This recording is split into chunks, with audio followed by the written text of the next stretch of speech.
Assalamualaikum warahmatullahi wabarakatuh. Perkenalkan, nama saya Bintang Hasbi Fadilah dengan NIM 55522000073 dari kelas 5B mata kuliah Teori Akuntansi Fakultas Ekonomi dan Bisnis Universitas Sultan Ageng Tirtayasa. Pada kesempatan kali ini saya ingin menjelaskan sedikit mengenai manajemen laba atau earnings management yang ada di bab 11 buku Teori Akuntansi karya William Scott. Langsung saja kepada materinya. Yang pertama, overview. Scott mendefinisikan earnings management sebagai pilihan yang dilakukan oleh manajer dalam menentukan kebijakan akuntansi untuk mencapai beberapa tujuan tertentu. Konsep manajemen laba menggunakan teori keagenan, yang mana manajemen laba dipengaruhi oleh konflik antara kepentingan manajemen dan pemilik. Asumsi agensi teori mengatakan bahwa pihak prinsipal atau pemilik termotivasi mengadakan kontrak untuk kepentingannya sendiri dengan profit yang selalu meningkat. Dalam hubungan keagenan, prinsipal tidak memiliki informasi yang cukup tentang kinerja agen. Hal ini mendorong terjadinya asimetri informasi dan konflik kepentingan. Lalu terkait pola manajemen laba. Banyak cara yang dapat dilakukan oleh manajer untuk mempengaruhi waktu, jumlah, atau makna transaksi dalam pelaporan keuangan dengan melakukan pemilihan metode akuntansi dan accounting judgment. Menurut Scott, berbagai pola yang sering dilakukan manajer dalam earnings management adalah: yang pertama, taking a bet. Taking a bet ini adalah terjadinya taking a bet pada periode yang menjenuhkan atau bisa disebut reorganisasi, termasuk pengangkatan CEO baru. Bila permasalahan pelaporan laba yang tinggi, manajer dipaksa untuk melaporkan laba yang tinggi pula. Konsekuensinya, manajer akan menghapus aktiva dengan harapan laba yang akan datang dapat meningkat. Lalu yang kedua, income minimization. Income minimization ini bentuknya mirip dengan taking a bet, tetapi lebih sedikit ekstrim, yakni dilakukan sebagai alasan politis pada periode laba yang tinggi dengan mempercepat penghapusan aktiva tetap dan aktiva tak berwujud dan mengakui pengeluaran-pengeluaran sebagai biaya. Lalu yang ketiga, income maximization. Tindakan ini bertujuan untuk melaporkan net income yang tinggi untuk tujuan bonus yang lebih besar. Perencanaan bonus yang didasarkan pada data akuntansi mendorong manajer untuk memanipulasi data guna menaikkan laba untuk meningkatkan pembayaran bonus tahunan. Lalu yang terakhir, income smoothing, yaitu bentuk yang paling menarik. Hal ini dilakukan dengan meratakan laba yang dilaporkan untuk tujuan pelaporan eksternal, terutama bagi investor karena pada umumnya investor lebih menyukai laba yang relatif stabil. Lalu tujuan manajemen laba untuk mendapatkan bonus. Haley pada tahun 1985 mengamati bahwa manajer memiliki informasi dari dalam pada pendapatan bersih perusahaan sebelum pengelolaan pendapatan atau laba. Penelitian Haley ini menggunakan pendekatan program bonus manajemen, yaitu bahwa manajer akan memperoleh bonus secara positif ketika laba berada di antara batas bawah dan batas atas. Ketika laba berada di bawah bogi atau batas bawah, manajer tidak mendapatkan bonus, dan ketika laba berada di atas cap manajer hanya mendapatkan bonus tetap. Lalu apa alasan bonus? Alasan bonus ini yaitu adanya asimetri informasi mengenai keuangan perusahaan, menyebabkan pihak manajemen dapat mengatur laba bersih untuk memaksimalkan bonus mereka. Lalu, studi Haley ini telah terbatas pada perusahaan yang rencana kompensasinya didasarkan pada pendapatan neto dilaporkan saat ini saja. Ini disebut rencana bonus untuk sisa bagian ini. Kita juga melihat bahwa karena alasan pengurangan resiko, pola bonus mempunyai nilai lebih. Untuk kemungkinan pengendalian resiko yang mungkin berlebihan, mereka bisa juga mempunyai solusi. Manajer akan meningkatkan net income perusahaan untuk memaksimalkan bonus yang mereka terima. Lalu bagaimana manajer mengolah laba bersih? Haley mengasumsikan bahwa manajer menggunakan metode accrual dengan formula laba bersih sama dengan arus kas berasal dari kegiatan operasi, lalu ditambah atau dikurang accrual bersih, lalu dapat dipecah lagi menjadi laba bersih sama dengan arus kas yang berasal dari kegiatan operasi dikurang atau ditambah accrual non diskresioner bersih, lalu dikurang lagi atau ditambah lagi accrual diskresioner bersih lagi. Lalu, asumsi penjelasan untuk 4 poin akrual sebagai berikut. Yang pertama, beban amortisasi. Yang kedua, kenaikan pada piutang bersih.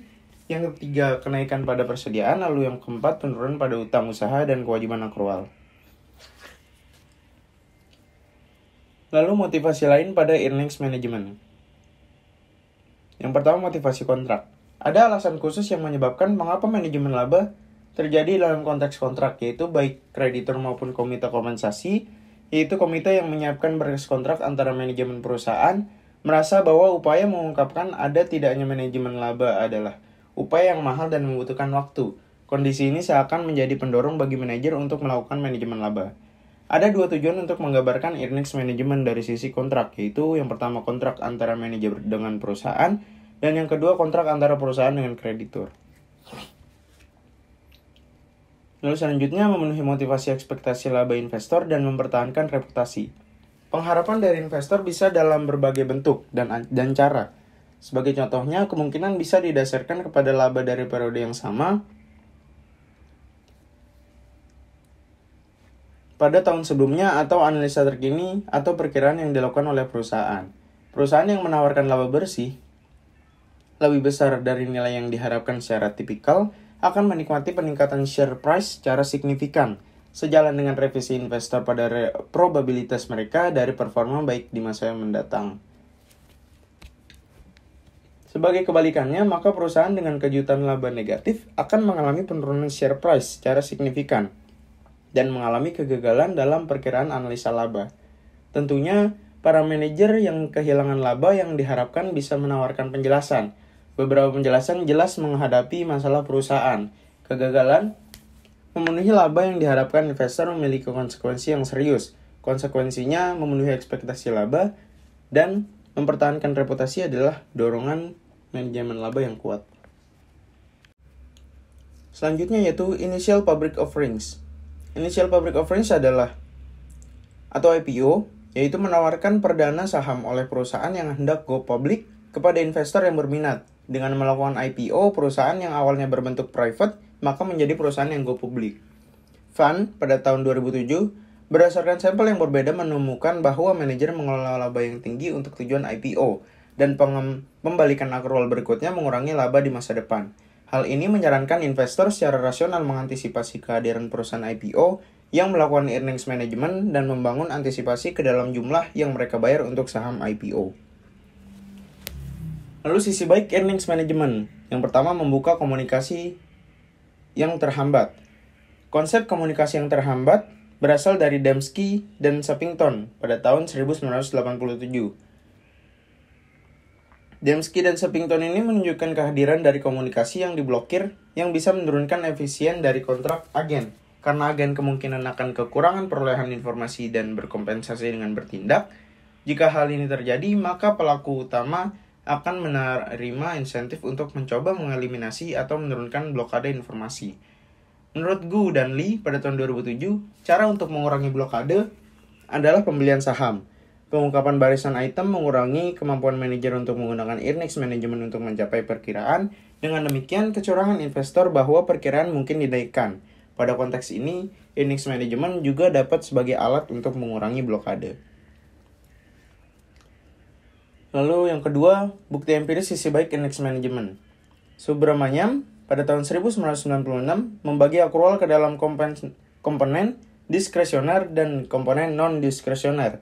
Menggunakan model Jones, Subramaniam menemukan setelah pengendalian terhadap efek arus kas operasi dan akrual non-diskresioner pada pengembalian saham konsisten dengan para manajer rata-rata menggunakan earnings management secara bertanggung jawab untuk mengungkapkan informasi bagian dalam tentang laba masa depan. Reaksi pasar yang positif terhadap komponen akrual diskresioner, walaupun kurang positif daripada komponen asli, manajer menggunakan akrual diskresioner untuk menyampaikan informasi yang berguna pada investor, juga mendukung hasil kontrak yang efisien. Lalu sisi buruk earnings management. Yang pertama, manajemen laba oportunistik. Meskipun teori dan bukti bertanggung jawab dalam mempergunakan manajemen laba, ada juga bukti manajemen laba yang buruk. Dari perspektif kontrak, ini merupakan hasil dari tingkah laku oportunistik manajer.